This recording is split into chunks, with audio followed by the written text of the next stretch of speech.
There is no race to the bottom for managed services. We'll discuss this topic on today's MSP Zone. You're entering the MSP Zone, a podcast for the managed services community, covering news, analysis, and interviews from around the globe. Elevate your MSP game by staying in the MSP Zone. And now, your host, Charles Weaver.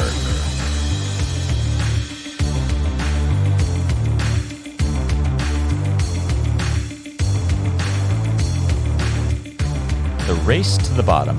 Boy, we've talked about this topic a lot over the years.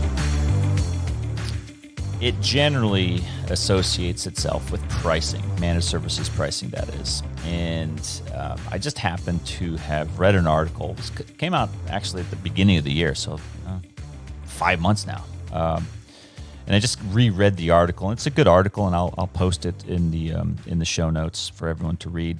I'm not familiar with the gentleman who wrote it, but it's a good point and echoes a theme that I have, the MSP Alliance has been supporting since 21 years ago, which is the advocacy of the managed service provider as a profession, and advocating the attributes and the characteristics that many other professions have created to help themselves as professionals, but also to help the customers, clients, patients that they serve.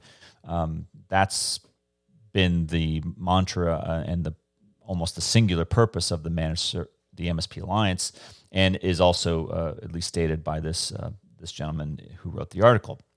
But the purpose of why I'm sharing the article with you is that the writer talks about the large number of resellers who are, he calls them refugee resellers, which is actually, I hadn't thought about it and I've never heard of that term before, but it's a good term, refugee resellers, people who have abandoned the traditional value-added reseller or cloud reseller most likely marketplace. It's become commoditized, it's become very cutthroat, it's become very heavily competitive, shall we say, and those companies are coming into by the many thousands into the MSP community, attempting to become MSPs and seek all the benefits that MSPs seem to enjoy, at least from their perspective. So I want to talk about whether that's true, whether this is unique, whether this is the first time we're seeing this, and whether that really translates into a race to the bottom. The first question, is this new? Have we seen this before? It's not new. Yeah, we have seen this before. We've seen this a lot. The very first, days and weeks and months of the MSP Alliance, we were right in the middle of what I thought at that time was some of the most fever-pitched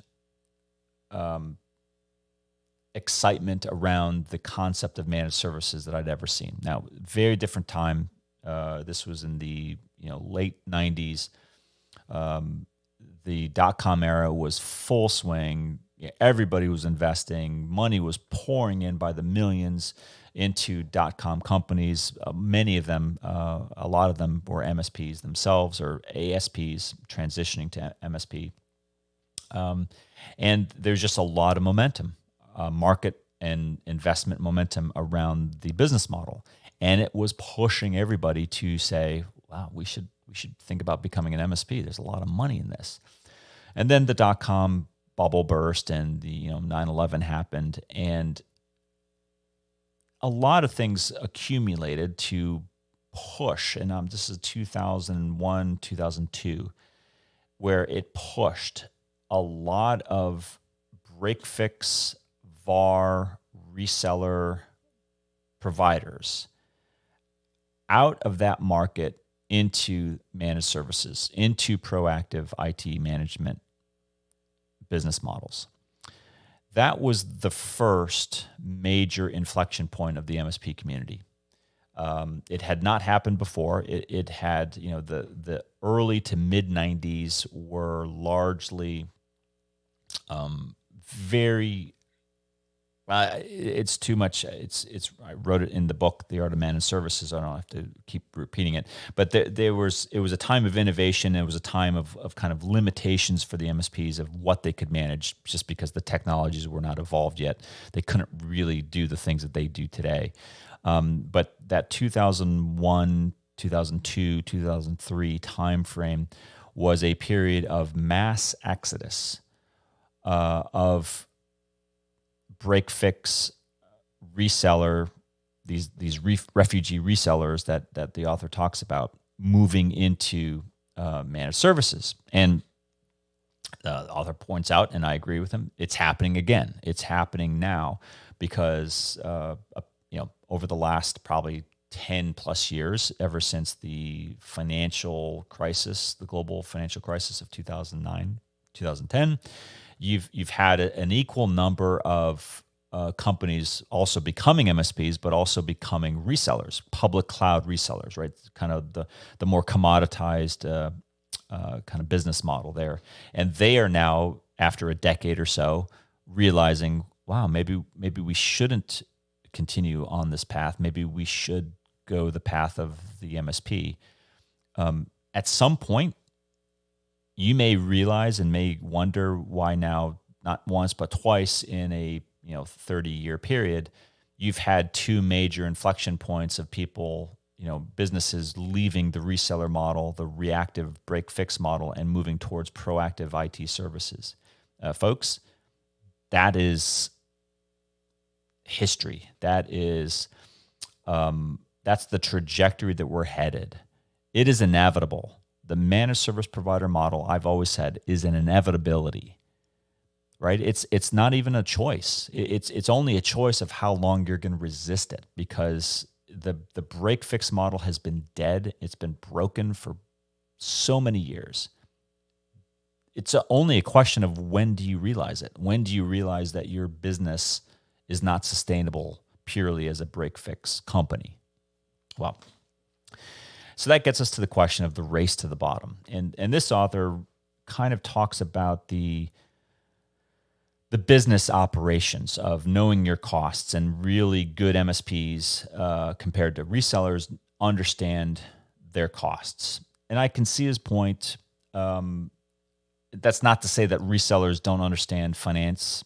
That's not, I mean, take a look at the office supply, copier business. These are really good business people. They understand businesses like this. They've operated largely reseller business models for decades, going back into the 50s and 60s, and they're still around. They got a lot of cash. They run their businesses well, and they are even now getting into managed services for a variety of reasons. But it wasn't because they didn't understand their cost. They just understood finally that managed services was the next evolution that they needed to get into. But back to the concept of the race to the bottom, and my position is that there is no race to the bottom, because yes, it's a understanding of business acumen. It's an understanding of the costs involved in operating and running a successful, profitable managed service provider practice. It's also understanding the technology, to be sure. It's also about understanding the risks, the compliance requirements, the cybersecurity challenges and risks that both customer and MSP both face.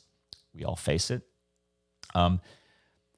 It's not a question of pricing either anymore, in my opinion. It's a question of, you will either survive or you won't. There's going to be no commoditized MSP. I don't think there has been a commoditized MSP market out there. I don't think there are customers that value it. I suppose you could say that there are some retail, kind of managed services-esque models out there, but they're not really managed services at all. They're largely break fix, block time, time and material business models that are decidedly not managed services. There's nothing proactive about them. Maybe they charge you on a monthly basis, maybe. But as we have talked about many, many times before, just because you bill on a monthly or regular basis does not mean you are a managed service provider. It just means that you happen to bill on a monthly basis. So, is there a race to the bottom? No, not if there was, and there probably was at some time. There isn't anymore, in my opinion. The race to the bottom that we saw 15 years ago was a race to the bottom of those refugee resellers, to borrow the author's term, who were reverting very quickly back into their old reseller ways. They found the managed services model too complex, too challenging. They said, I've tried this. I bought the RMM platform. I bought the ticketing platform, but I don't want to do it anymore like this. I'm going to do it my old way. And that caused a pricing race to the bottom, definitely. And we saw it a lot. It happened in a lot of places. It happened in Florida. I remember back in the day, there were so many. It didn't only happen in Florida, but Florida is one of those places where we just saw an incredible amount of MSPs who were complaining about their competition pricing very quickly to the bottom in order to be competitive. And it happened in other areas, but it's just Florida is one of those places that stands out in my mind. But today, you don't really see that. You don't see the same pricing pressure anymore. What you see are companies, MSPs, who are either taking cybersecurity and compliance seriously, and those who don't. Now, that's a pretty stark contrast, but it's one I believe in. You have a lot of MSPs who take very seriously their obligations to safeguard not only themselves, but their customers. They take the obligation to acquire and utilize the proper technologies and employ the right process and the right controls in order to make sure that their MSP practice is safe and secure for their customers. And then you've got MSPs who say, oh, I don't need to do this because I don't host the data. I'm giving you one example. I hear it a lot. And if it wasn't for the fact that I don't have to do this, and this is taking extra precaution for security, taking extra steps to make sure that they're safeguarding themselves because they think, well, unless I host the data, then I don't have to do these things. And there's other examples of that where they say, I don't do this, therefore I don't have to take a step towards compliance or transparency or security.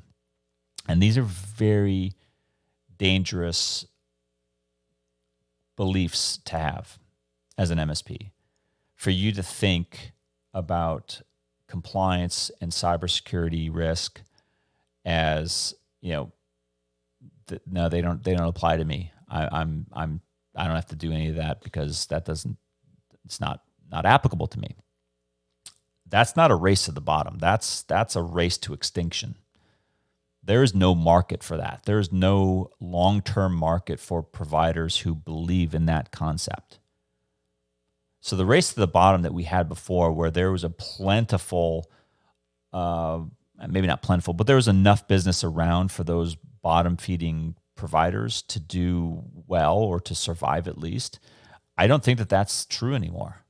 I honestly don't. I think that the compliance changes that we've seen over the last 5 years and the changes that we continue to see and will see over the next 5 or 10 more years, they have set a minimum threshold for service providers that can no longer be avoided, meaning that there's no below that threshold.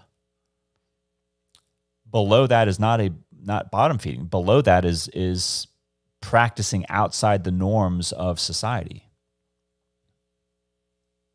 And that's not bottom feeding. That's something else. And yeah, you have to know what your costs are. The author is right. You have to be professional. A reasonable level of professionalism, according to the author's words. I agree with all that. What I'm saying is that bar has been set higher and will likely continue to rise over the next couple of years. And that people below that, we should be watchful of those providers. We should be educating customers about those providers. We should be educating those customers that those providers almost always are not MSPs. There's something else. These resellers out there are not MSPs, and we've talked about this for many, many, many years. Is that the understanding of what an MSP is truly and what an MSP is not is so critical to our professional integrity, to legitimate MSPs thriving and not having to deal with these refugee resellers who just come out there and bottom feed and nip at their ankles and pester them and confuse the market. That's the damaging thing for me, is that they confuse the wider market as to what is the true level of professional service that is required. What is the obligation, the duty of the MSP? We don't want these resellers setting that bar. And that's the challenge, and that's the race to the bottom that we kind of reject at the MSP Alliance, because we have fought for 21 years to set a bar that is reasonable, that is fair, that can be obtained by MSP large or small, right? We have spent a great deal of time trying to enforce and apply and advocate for standards that are not just for the big MSPs, because we saw that, and that's one of the reasons why the MSP Alliance came about, is because there are other MSP groups out there that were completely for the large enterprise MSP, and there's nothing wrong with that. Those are members of our group as well, but the vast majority of MSP Alliance members are not large enterprise-focused MSPs. They're small MSPs. They focus on and serve small businesses themselves. And the standards that apply to the large enterprise MSPs ought to apply equally to the small MSP. And in that regard, there can't be a race to the bottom. There can't be a race to the bottom if the standard is equal and applied equally. And I suppose that's the larger point that we're trying to make today. I'm trying to make that today. So maybe it's a question of semantics. Maybe it's a question of behavior and how we interpret it. But the race to the bottom, no. If you're racing to the bottom, you're racing to extinction. You're racing to a business model that has nothing to do with managed services.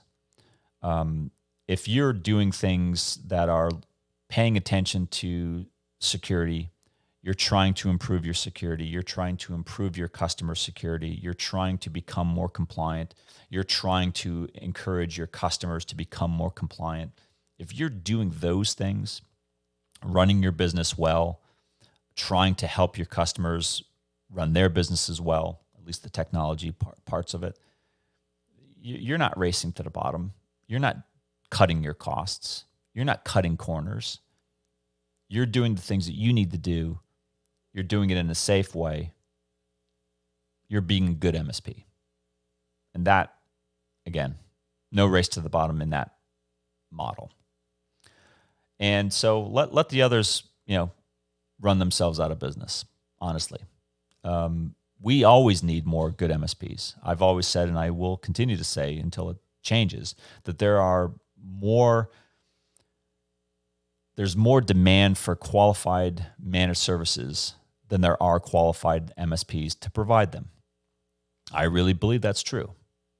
And this article, I think, is a good article that kind of talks about that and puts it in a slightly different context than I've seen it. So give it a read. Let me know what you think. Send us your comments. And we always like to hear what you guys have to say. mspzone@mspalliance.com is the email. Shoot us an email there. Let us know if you like this content, if you have any thoughts about it. And as always, stay safe out there. And until next time, this is Charles Weaver for the MSP Zone. Thanks for listening. If you enjoyed today's episode, please give us a like. Make sure you are subscribed to the podcast so you will get notified when future episodes are released. We will see you next time in the MSP Zone.